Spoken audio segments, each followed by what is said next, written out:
ఈ కార్యక్రమాన్ని మీకు సమర్పిస్తున్న వారు ఎండిహెచ్ గరం మసాలా. ఆరోగ్యం ఇంకా న్యూట్రిషన్ దొరికే బాడీ స్ట్రాంగ్ గా అవుతుంది. కొంచెం తింటే కడుపు నిండా డైజెషన్ బాగా అవుతుంది. ఎండిహెచ్ సోయా టీ అసలైన protein.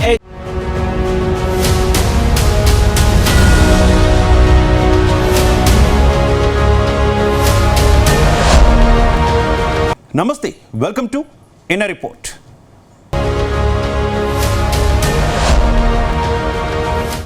Greater Hyderabad BRS party అడ్డ. గత అసెంబ్లీ ఎన్నికల్లో గ్రేటర్ పరిధిలోని మెజారిటీ అసెంబ్లీ సెగ్మెంట్లలో కారు పార్టీనే విజయం సాధించింది.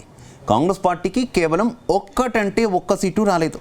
వచ్చే అసెంబ్లీ ఎన్నికల్లోనూ ఇదే సీన్ రిపీట్ చేయాలని బీఆర్ఎస్ హైకమాండ్ భావిస్తోందా? ఇందులో భాగంగానే రంగంలోకి దిగిన వర్కింగ్ ప్రెసిడెంట్ కేటీఆర్ గ్రేటర్ నేతలను యాక్టివ్ చేసే పనిలో ఉన్నారా? అంతేకాదు, వచ్చే ఎన్నికల్లో అనుసరించాల్సిన వ్యూహాలపై కేడర్కు దిశానిర్దేశం చేస్తున్నారా? Let's watch the story.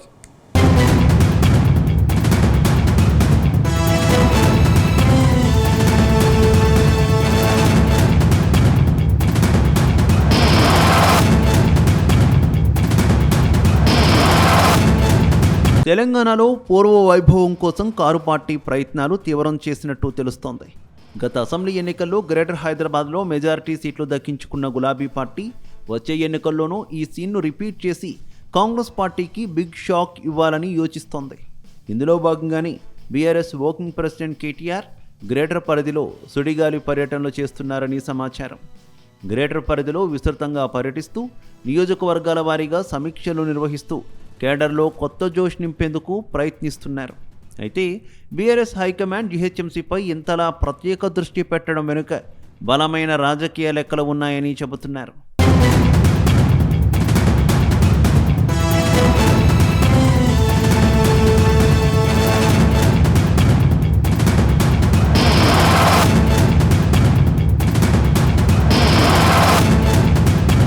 Greater Hyderabad పరిధిలో దాదాపు 24 అసెంబ్లీ సెగ్మెంట్లు ఉన్నాయి. అటు గ్రేటర్ చుట్టూ ఉన్న శివారు నియోజకవర్గాలను కూడా కలుపుకుంటే ఈ సంఖ్య దాదాపు 35కు చేరుకుంటుంది. అంటే రాష్ట్ర అధికార పీఠాన్ని శాసించడంలో దాదాపు 3వ వంతు బలం ఒక్క గ్రేటర్ పరిధిలోనే దాగి ఉందన్నమాట. గత అసెంబ్లీ ఎన్నికల్లో రాష్ట్ర వ్యాప్తంగా కాంగ్రెస్ గాలి వీచిన హైదరాబాద్తో పాటు శివారు ప్రాంతాల్లో మాత్రం బీఆర్ఎస్ తిరుగులేని ఆధిక్యాన్ని ప్రదర్శించింది. అదే ఊపును రాబోయే కార్పొరేషన్ ఎన్నికల్లోనూ కొనసాగించి ఇక్కడ అధికార కాంగ్రెస్ పార్టీని గనుక మట్టి కరిపించగలిగితే వచ్చే అసెంబ్లీ ఎన్నికల్లో విజయం నల్లేరుపై నడకే అని బీఆర్ఎస్ గట్టిగా భావిస్తోంది. అందుకే బీఆర్ఎస్ వర్కింగ్ ప్రెసిడెంట్ కేటీఆర్ రంగంలోకి దిగిపోయి ఎన్నికల వ్యూహాలు రచిస్తున్నట్టు సమాచారం.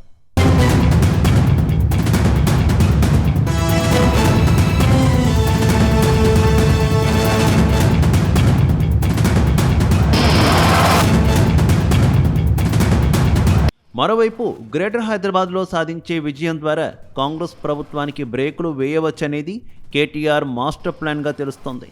గత కొన్ని రోజులుగా కేటీఆర్ హైదరాబాద్లోని దాదాపు అన్ని నియోజకవర్గాలపై ప్రత్యేక ఫోకస్ పెట్టారు. కేవలం పార్టీ కార్యాలయాలకే పరిమితం కాకుండా నేరుగా నియోజకవర్గాల వారీగా పర్యటిస్తూ స్థానిక లీడర్లతో సమావేశాలు నిర్వహిస్తున్నారు. పార్టీ శ్రేణులకు దిశానిర్దేశం చేస్తూ ఎన్నికల సమరానికి కేడర్ను సమాయత్తం చేస్తున్నారు. ముఖ్యంగా నియోజకవర్గ స్థాయి సమీక్షల్లో అటు స్థానిక సమస్యలను ప్రస్తావిస్తూనే ఇటు రాష్ట్ర ప్రభుత్వ విధానాలపై తీవ్రస్థాయిలో విమర్శలు గుప్పిస్తున్నారు. ముఖ్యంగా ప్రస్తుతం చర్చనీయాంశంగా మారిన సర్పై పార్టీ శ్రేణులకు ప్రజలకు పూర్తి స్థాయిలో అవగాహన కల్పిస్తున్నారు.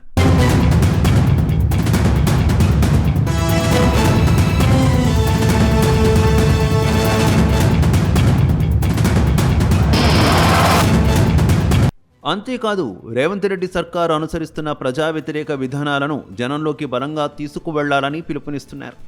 అసెంబ్లీ ఎన్నికల ఫలితాల తర్వాత కొంతకాలం స్తబ్దుగా ఉన్న బీఆర్ఎస్ కేడర్ కేటీఆర్ దూకుడుతో ఇప్పుడు రూట్ మార్చింది. దాదాపు 2 ఏళ్ల గ్యాప్ తర్వాత ఇప్పుడు రోజు జనంలో ఉండేందుకు స్థానిక నాయకులు కార్యకర్తలు ప్రాధాన్యత ఇస్తున్నారు. గల్లీ గల్లీలో పర్యటిస్తూ ప్రజా సమస్యలపై గళమెత్తుతున్నారు.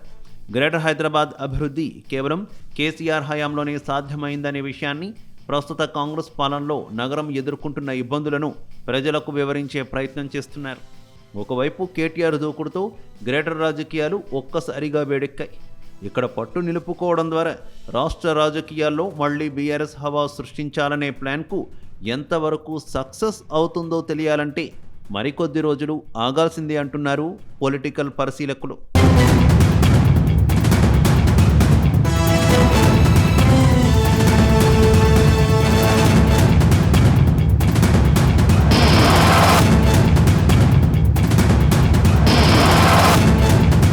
అమరావతి రాజధాని విషయంలో వైఎస్ జగన్ వెనక్కి తగ్గడం లేదా? గతంలో తాను ప్రతిపాదించిన మావిగన్కే కట్టుబడి ఉన్నట్టు ప్రకటించారు. రాజధాని విషయంలో వైఎస్ జగన్ చేసిన ప్రకటనపై కూటమి నేతలు భగ్గుమన్నారు. గతంలో 3 రాజధానుల పేరుతో 3 ముక్కలాట ఆడారని విమర్శలు గుప్పించారు. అప్పట్లో వైసీపీ ఓటమికి 3 రాజధానుల అంశమే కారణమని తెలిసినా వైఎస్ జగన్ ఎందుకు తగ్గడం లేదు? దీని వెనుకున్న అసలు కారణం ఏంటి? Let's watch the story.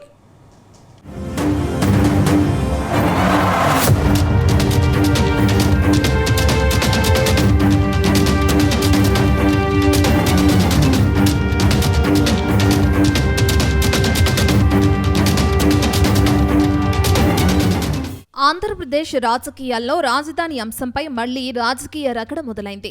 మావిగన్ versus Amaravati అన్నట్టుగా రాజకీయ రచ్చ జరుగుతుంది. వైసీపీ అధినేత వైఎస్ జగన్ తాడేపల్లిలో చేసిన కామెంట్లే ఇందుకు కారణం. వచ్చే ఎన్నికలు మావిగన్ వర్సెస్ అమరావతి మధ్య జరుగుతాయని వైఎస్ జగన్ సవాలు విసిరారు. వైసీపీ అధికారిక రాజధాని ఎజెండా మావిగన్ మాత్రమేనని, దీనిని తమ పార్టీ ఎన్నికల మేనిఫెస్టోలో చేర్చుతామని ఆయన ప్రకటించారు.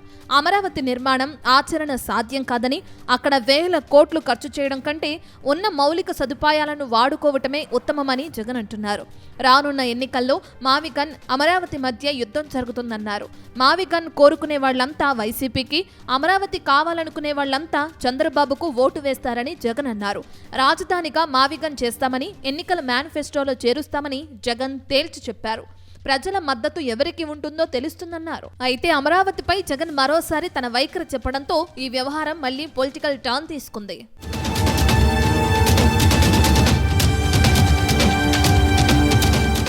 వాస్తవానికి కొద్ది రోజుల క్రితం రాజధానిగా మావిగన్ ప్రతిపాదనను వైఎస్ జగన్ చేశారు. మచిలీపట్నం, విజయవాడ, గుంటూరు నగరాలను కలుపుతూ 110 కిలోమీటర్ల మేర ఒక ప్రత్యేక కారిడార్ను అభివృద్ధి చేసే ప్లాన్ బి ప్రతిపాదనగా జగన్ గతంలో చెప్పారు. ఈ 3 నగరాల పేర్లలోని మొదటి అక్షరాలను కలిపి దీనికి మావిగన్ అని జగన్ పేరు పెట్టారు. మచిలీపట్నం, గుంటూరు, విజయవాడ నగరాలకు సంబంధించి 110 కిలోమీటర్ల పరిధిలో 10,000 కోట్లతో అద్భుతమైన రాజధాని నిర్మిస్తామని జగన్ పదే పదే చెప్తున్నారు. సీఎం చంద్రబాబు సర్కార్ చేపట్టిన అమరావతి నిర్మాణంలో రాష్ట్ర ప్రభుత్వంపై 2 లక్షల కోట్ల రూపాయల భారం పడుతుందనేది వైఎస్ జగన్ అభిప్రాయం. ఈ నేపథ్యంలో వైఎస్ జగన్ మరో అడుగు ముందుకేశారు. ఎన్నికల్లో మావిగన్, అమరావతి మధ్య యుద్ధం జరుగుతుందని తేల్చి చెప్పారు. రాజకీయంగా ఎక్కడైతే పోగొట్టుకున్నానో అక్కడే వెతుక్కోవాలని జగన్ పట్టుదలతో ఉన్నారని తెలుస్తోంది. అందుకే అమరావతికి తాను వ్యతిరేకమని ముద్రపడిన నేపథ్యంలో మావిగన్ అనే ఎజెండాతో ఎన్నికలకు వెళ్లి ప్రజాభిప్రాయం కోరతానని జగన్ ప్రకటించడం సాహసోపేతమని రాజకీయ విశ్లేషకులు చెప్తున్నారు.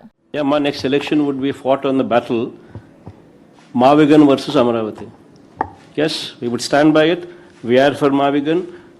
Everybody who is for Mavigan will vote for ISRCP. Everybody who is for Amaravati will vote for Chandrababu. We will stand by it. We will make it an election issue for them. We'll put it up in the manifesto also. Mavigan, ISRCP. We will stand by it. Let's see how people will vote. ఇప్పుడు YS Jagan మావిగన్ comments కు CM Chandrababu స్పందించారు. YCP అధినేత YS Jagan కులం, మతం, ప్రాంతాల మధ్య చిచ్చు పెట్టే ప్రయత్నం చేస్తున్నారని ఆరోపించారు.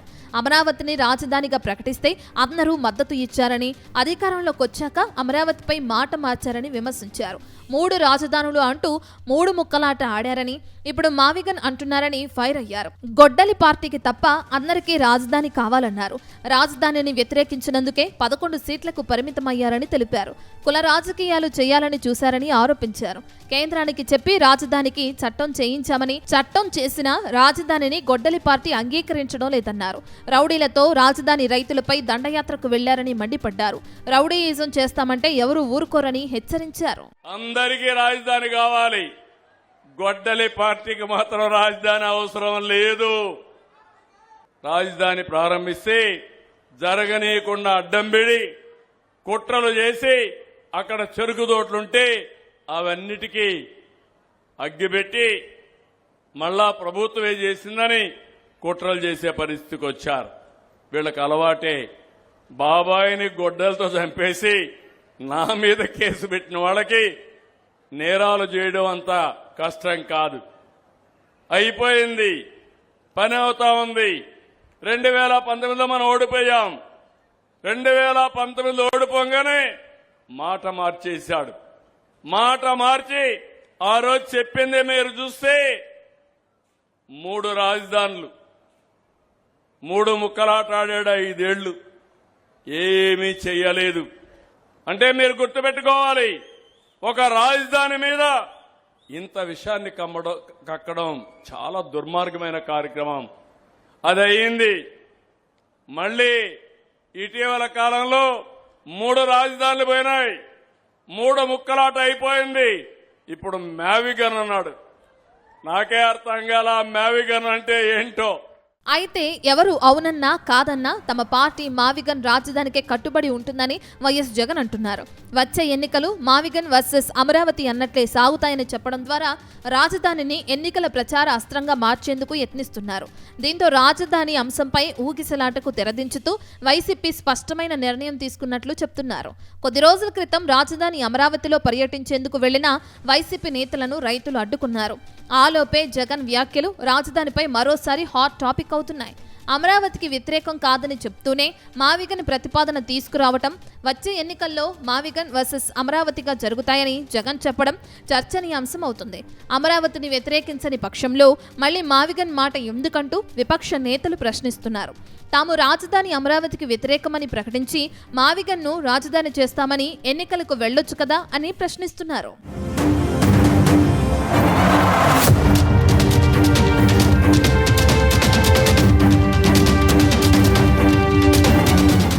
ఏదేమైనా అసెంబ్లీ ఎన్నికలకు ముందు 3 రాజధానులపై జగన్ ప్రకటన చేశారు.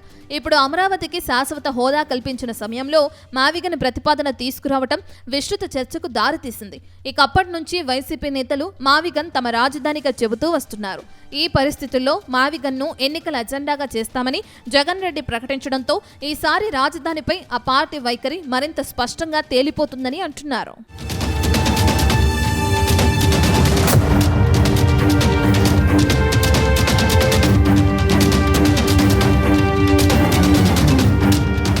ఆంధ్రప్రదేశ్ సీఎం చంద్రబాబుతో భారతీ ఎంటర్ప్రైజెస్ చైర్మన్ సునీల్ మిట్టల్ భేటీ అయ్యారు.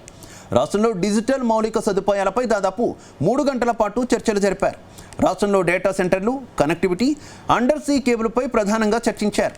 ఈ సమావేశం తర్వాత సీఎం చంద్రబాబు మిట్టల్తో కారు దగ్గరికి వచ్చి సాగనంపడం కొత్త చర్చకు దారితీసిందే. చంద్రబాబు సీఎం హోదాను మరిచారని కొందరు కామెంట్స్ చేస్తుంటే రాష్ట్రాభివృద్ధి కోసమే ఆయన తాపత్రయమని తెలుగు తమ్ముళ్ళు కౌంటర్ ఇస్తున్నారు. Let's watch the story.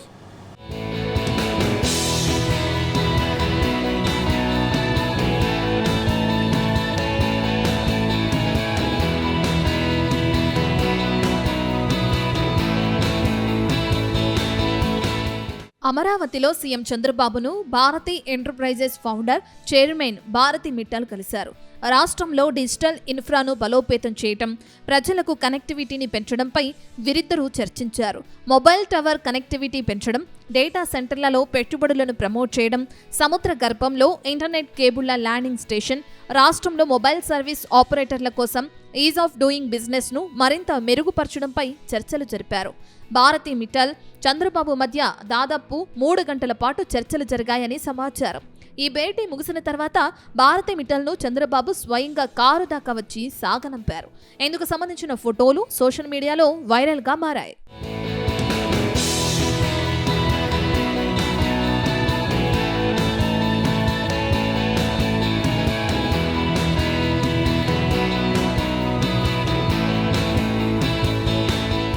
ప్రస్తుతం సీఎం చంద్రబాబు, సునీల్ మిట్టల్ భేటీపై రాజకీయ వర్గాల్లో ఆసక్తికర చర్చ జరుగుతోంది.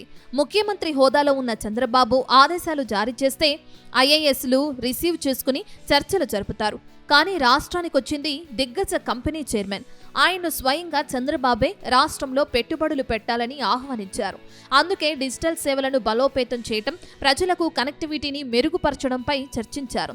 Last mile internet, mobile tower కనెక్టివిటీని విస్తరించడం, డేటా సెంటర్లు, సముద్రగర్భ ఇంటర్నెట్ కేబుల్ ల్యాండింగ్ స్టేషన్లో పెట్టుబడులను ప్రోత్సహించడం, మొబైల్ సర్వీస్ ఆపరేటర్లకు వ్యాపారం చేసే సౌలభ్యాన్ని మరింత మెరుగుపరచడం వంటి అంశాలపై మాట్లాడారు. ప్రధానంగా ప్రజలకు మరింత దగ్గరయ్యే మార్గాలను దాదాపు ఓ 3 గంటలు చర్చించుకున్నారు.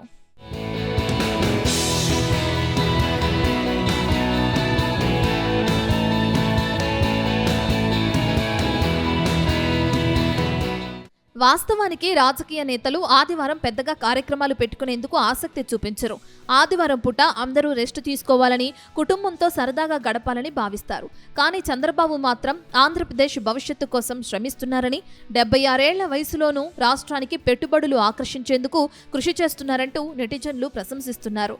ముఖ్యంగా వ్యాపారవేత్తలను ఇంప్రెస్ చేయడం ఎలాగో చంద్రబాబుకు తెలిసినంతగా మరే ఇతర రాజకీయ నాయకుడికి తెలియదంటే అతిశయోక్తి కాదు. 1990లో చివర్లో మైక్రోసాఫ్ట్ అధినేత బిల్ గేట్స్ హైదరాబాద్ వచ్చినప్పుడు ఆయనకు చంద్రబాబు ఇచ్చిన ఆతిథ్యం, ఆయనతో సాగిన చర్చలు, కారు దాకా వచ్చి సాగనంపడం అప్పట్లో దేశవ్యాప్తంగా చర్చనీయాంశమైంది. చంద్రబాబు పనితీరు నచ్చడంతో హైదరాబాద్లో మైక్రోసాఫ్ట్ కార్యాలయాన్ని బిల్ గేట్స్ ఏర్పాటు చేశారు.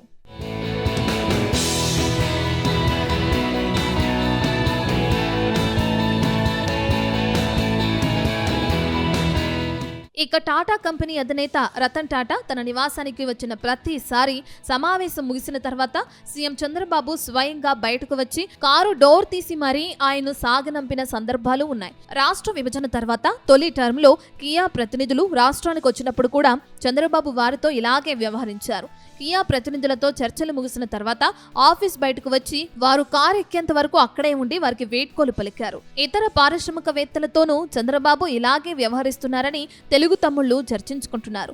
అయితే సీఎం చంద్రబాబులో ఇలా వ్యవహరించడం వెనుక అనేక కారణాలున్నాయని ప్రచారం సాగుతుంది. రాష్ట్రానికి బ్రాండ్ ఇమేజ్ కల్పించడం, రాష్ట్రం పట్ల తమ ప్రభుత్వ తీరు పట్ల పారిశ్రామికవేత్తల్లో సానుకూల వైఖరి ఏర్పడేలా చూడటం, పరిశ్రమల స్థాపనకు తమ ప్రభుత్వం ఎంతగా ప్రాధాన్యమిస్తుందో చెప్పడం కోసం, పారిశ్రామికవేత్తలను తాము ఎంతగా గౌరవిస్తామో చెప్పడం కోసమే చంద్రబాబు ప్రయత్నమని తెలుగు తమ్ముళ్లు ప్రచారం చేస్తున్నారు.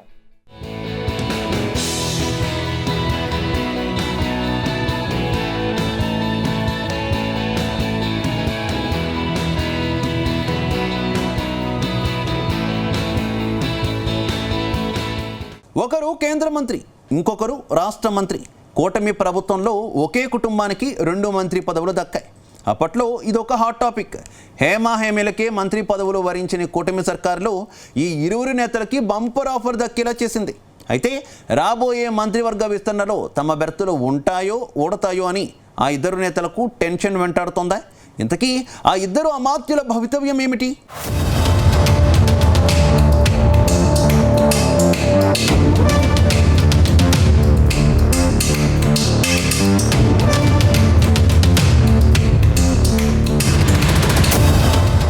కేంద్రంలో మంత్రివర్గ విస్తరణపై జోరుగా ఊహాగానాలు వినిపిస్తున్నాయి. ఎన్డీఏ ప్రభుత్వం 2 ఏళ్ల పాలన పూర్తి కావడంతో త్వరలోనే కేంద్ర కేబినెట్ను పూర్తిగా ప్రక్షాళన చేస్తారని ప్రచారం సాగుతుంది. ఈసారి జరిగే విస్తరణలో ఆంధ్రప్రదేశ్లోనూ 2 మంత్రుల శాఖలో మార్పులు చేస్తారని అంటున్నారు. విమానయాన శాఖ మంత్రిగా ఉన్న కింజారపు రామ్మోహన్ నాయుడు మరో మంత్రి పెమ్మసాని శాఖలను మార్చి ఇతర శాఖలు అప్పగిస్తారనే చర్చ జరుగుతోంది. ఇదే సమయంలో ఒకరిని మంత్రి పదవి నుంచి తప్పిస్తారనే మరో చర్చ సైతం లేకపోలేదు. మరోవైపు సీఎం చంద్రబాబు కూడా తన మంత్రివర్గాన్ని ప్రక్షాళన చేస్తారని టీడీపీ శ్రేణులు చెబుతున్నాయి. ఇందులో కొందరు మంత్రుల్ని తప్పించి వారికి పార్టీ పదవులు అప్పగిస్తారని అంటున్నారు. అయితే ఇప్పుడు మంత్రివర్గ ప్రక్షాళన వ్యవహారం శ్రీకాకుళం జిల్లాలో తీవ్ర దుమారం రేపుతుంది. ముఖ్యంగా కింజారపు ఫ్యామిలీలో ఈ టెన్షన్ ఎక్కువైందని పార్టీ వర్గాల్లో జోరుగా సాగుతున్న ప్రచారం.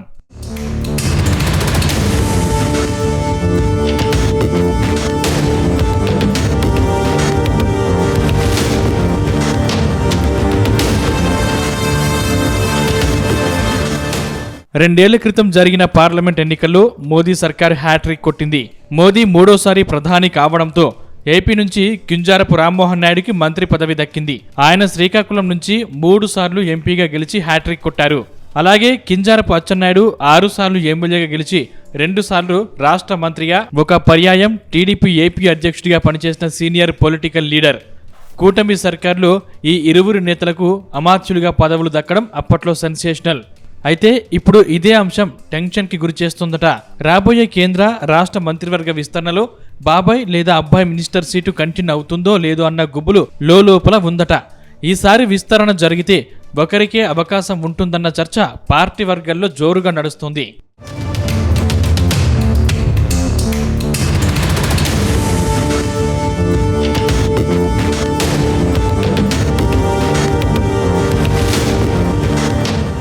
ముఖ్యంగా సీఎం చంద్రబాబు, మంత్రి లోకేష్ కేబినెట్ ప్రక్షాళన చేయాలని డిసైడ్ అయ్యారు. ఈసారి విస్తరణలో లోకేష్ టీం మార్కు ఉంటుందనే ప్రచారం సాగుతుంది. అయితే కేంద్ర మంత్రి రామ్మోహన్ నాయుడు, అచ్చెన్నాయుడు జోలికి సీఎం చంద్రబాబు రారన్న చర్చ జరుగుతుంది. కానీ ఈ ఇద్దరి శాఖల్లో మార్పులు చేర్పులు చేస్తారని డిస్కషన్ జరుగుతుంది. కానీ శ్రీకాకుళం జిల్లాకు చెందిన ఇద్దరు అమాత్యులకు లోకల్ ఈక్వేషన్స్ టెన్షన్ పుట్టిస్తున్నాయట. సిక్కోలు జిల్లాలో ప్రధాన సామాజిక వర్గమైన కళింగలకు ఈసారి స్థానం కల్పిస్తారన్న అంశం చర్చకి వస్తుంది. శ్రీకాకుళం జిల్లాలోని ఆమదాల వలస శాసనసభ్యులు, పిఎస్సి చైర్మన్ కూన రవికుమార్, అలాగే 3 సార్లు ఇచ్చాపురం నుంచి ఎమ్మెల్యేగా గెలిచిన ప్రస్తుత విప్ డాక్టర్ బెందాలం అశోక్లలో ఒకరికి చోటు దక్కుతుందని పార్టీ వర్గాలు చెబుతున్నాయి. గతంలో కేబినెట్ కూర్పులో భాగంగా కూన రవికుమార్ను రెడీగా ఉండాలని, ఫ్యామిలీతో రండి అని ఇన్విటేషన్ వచ్చిన చివరి నిమిషంలో డిలీట్ చేశారన్న విషయం వైరల్ అయింది. ఈసారి తప్పక చోటు కల్పిస్తారన్న ధీమా కూన రవికుమార్లో ఉందని అంటున్నారు. వాస్తవానికి వైసీపీలో కళింగ సామాజిక వర్గానికి ప్రాధాన్యం ఉండేది. Speaker, ZP chairman, corporation chairman, MLC జిల్లా అధ్యక్ష పదవి, ఇలా కళింగ సామాజిక వర్గాలకు జగన్ అవకాశాలు కల్పించారు. టీడీపీలో తగిన గుర్తింపు దక్కలేదన్న విమర్శలు ఆ సామాజిక వర్గంలో లేకపోలేదు. సో ఈసారి చంద్రబాబు, లోకేష్లు కళింగులకు కేబినెట్లో చోటు కల్పిస్తారా లేక నిరాశ పరుస్తారా అనే చర్చ హాట్గా సాగుతుంది.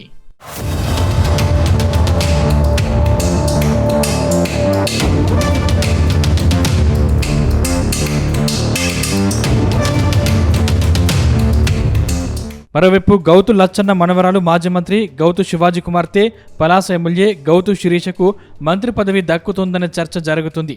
జిల్లా సామాజిక సమీకరణాల్లో భాగంగా పరిశీలిస్తే ఇది కూడా అచ్చన్నపై ప్రభావం చూపే అవకాశం ఉందని అంటున్నారు. కూటమి కేటాయింపుల్లో భాగంగా కేంద్రంలో జనసేనకు భాగస్వామ్యం కల్పించేలా ప్లాన్ చేస్తే రామ్మోహన్ నాయుడుకి ఇబ్బంది కలిగించే పరిస్థితి. ఇందులో భాగంగా జిల్లాకు 3 ముఖ్య పదవులు కాస్త ఇరకాటమే.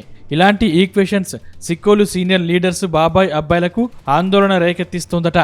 మొత్తం మీద మినిస్టర్ రేస్లో కొందరికి ప్రమోషన్, ఇంకొందరికి డిమోషన్ తప్పదన్న టాక్ వినిపిస్తోంది.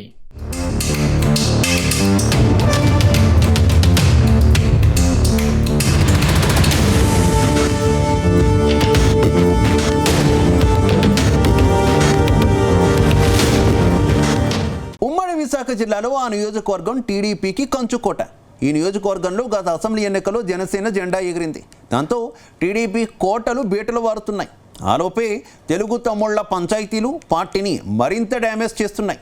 ప్రస్తుతం నియోజకవర్గంలో టీడీపీ నేతల 3 ముక్కలాట అన్నట్టుగా ఫైట్ జరుగుతోంది. ఇదే అదునుగా అక్కడ జనసేన, బీజేపీలు మరింత బలం పెంచుకొని టీడీపీని మరింత వీక్ చేసే ప్రయత్నాలు చేస్తున్నాయా? ఇంతకీ ఈ నియోజకవర్గంలో టీడీపీ కథ కంచికి చేరినట్లేనా?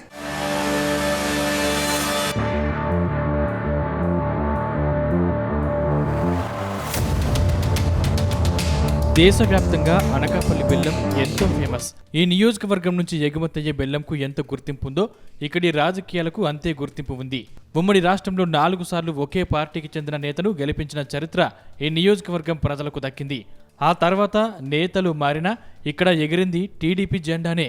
అందుకే ఈ నియోజకవర్గాన్ని టీడీపీ కంచుకోటగా చెబుతుంటారు.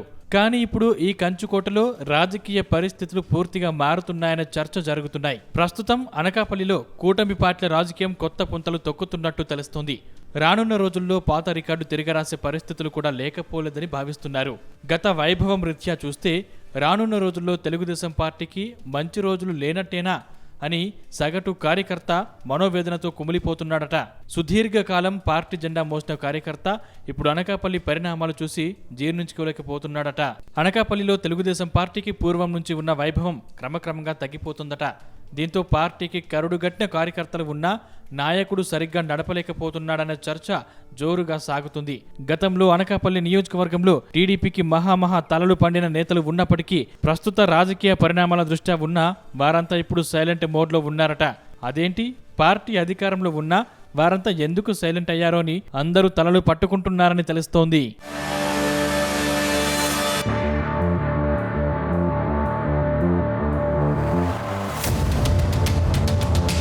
ప్రస్తుతం అనకాపల్లిలో టీడీపీ రాజకీయాలు గమనిస్తే కర్ణుడి చావుకి 1,00,000 కారణాలు అన్న నానుడి గుర్తుకు వస్తుంది. అనకాపల్లి టీడీపీలో అంతా సీనియర్ నాయకులు అయినప్పటికీ ఒకరు మాట్లాడితే మరొకరికి నచ్చడం లేదన్న చర్చ జరుగుతుంది. ఒకరిచ్చిన సలహా ఇంకొకరు పాటించట్లేదు. ఎవరికి వారే యమునా తీరే అన్న చందంగా సీనియర్ నాయకులు తయారయ్యారట. దీంతో అనకాపల్లిలో తెలుగుదేశం పార్టీ 3 ముక్కలైందని అంటున్నారు. అనకాపల్లిలో వరుసగా 4 సార్లు ఎమ్మెల్యేగా చేసిన దాడి వీరభద్రరావు పార్టీలో మారి తిరిగి సొంత గూటికి చేరుకున్నారు. దాంతో ఆయన రాజకీయ జీవితం చరమాంకంలో ఉందని చెప్పొచ్చు. కానీ ఆయన తన వర్గాన్ని కాపాడుకుంటూ వస్తున్నారు. మరోపక్క 2014లో ఎమ్మెల్యేగా చేసిన పీలా గోవింద సత్యనారాయణ ప్రస్తుతం టీడీపీ నియోజకవర్గ ఇన్ఛార్జిగా ఉన్నారు. ఆయన తన వర్గాన్ని కాపాడుకోవడానికి ప్రాధాన్యత ఇస్తున్నారని తెలుస్తుంది. మరోవైపు పార్టీకి సుదీర్ఘంగా సేవలందించిన మాజీ ఎమ్మెల్సీ బుద్ధ నాగ జగదీశ్వరరావు తాను కూడా తన వర్గాన్ని పెంచి పోషిస్తున్నారు. దాంతో అనకాపల్లిలో టీడీపీ 3 ముక్కలైందని పార్టీ నేతలు జోరుగా చర్చించుకుంటున్నారు.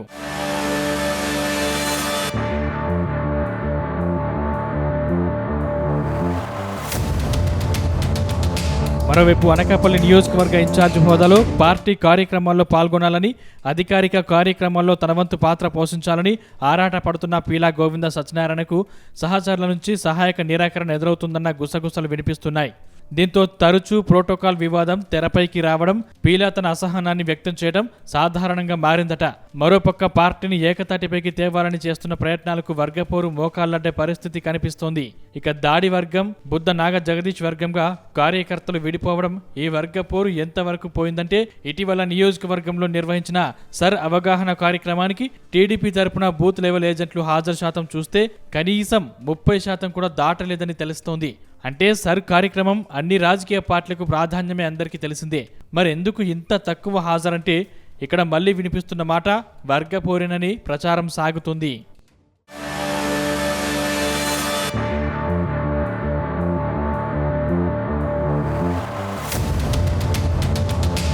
ఇదిలా ఉంటే తెలుగుదేశం పార్టీని ముందుండి నడిపించాల్సిన ఇన్ఛార్జికు ప్రాధాన్యత లేకపోవడం, సీనియర్ నాయకులు వర్గాలను పెంచి పోషించడం వెరసి ఆ పార్టీ రాబోయే రోజుల్లో పూర్తిగా ప్రాబల్యాన్ని కోల్పోతుందని కార్యకర్తల్లో చర్చ జరుగుతోందట. మరోవైపు సందట్లో సడేమి అన్నట్లు టీడీపీ పరిస్థితిని తమకు అనుకూలంగా మార్చుకునేందుకు కూటమిలోని బీజేపీ, జనసేన పార్టీలు ప్రయత్నాలు మొదలుపెట్టినట్టు తెలుస్తోంది. ప్రస్తుత అనకాపల్లి ఎమ్మెల్యే జనసేనకు చెందిన కొనతాల రామకృష్ణ కూడా సీనియర్ నాయకుడే. ఆయనకు అంటూ ప్రత్యేక వర్గం ఉంది. దీనికి తోడు టీడీపీ పరిస్థితిని తనకు అనుకూలంగా మార్చుకుంటున్నారనే టాక్ వినిపిస్తుంది. మరోవైపు బీజేపీ నుంచి ఎంపీగా పోటీ చేసి గెలిచిన సీఎం రమేష్ గురించి ఇక చెప్పాల్సిన అవసరమే లేదు. పార్లమెంటు నియోజకవర్గంలో తన ముద్రను వేస్తూ పక్కా ప్రణాళికతో ముందుకు పోతున్నారట. మరి ఇన్ని అడ్డంకులు, చెప్పలేని సమస్యలతో నలిగిపోతున్న అనకాపల్లి టీడీపీకి మంచి రోజులు వస్తాయా? ఎంతో ప్రాధాన్యత కలిగిన అనకాపల్లిలో పూర్వ వైభవానికి టీడీపీ అధిష్టానం ఎలాంటి ఎత్తుగడలు వేస్తుందో చూడాల్సి ఉందంటున్నారు పొలిటికల్ పరిశీలకులు.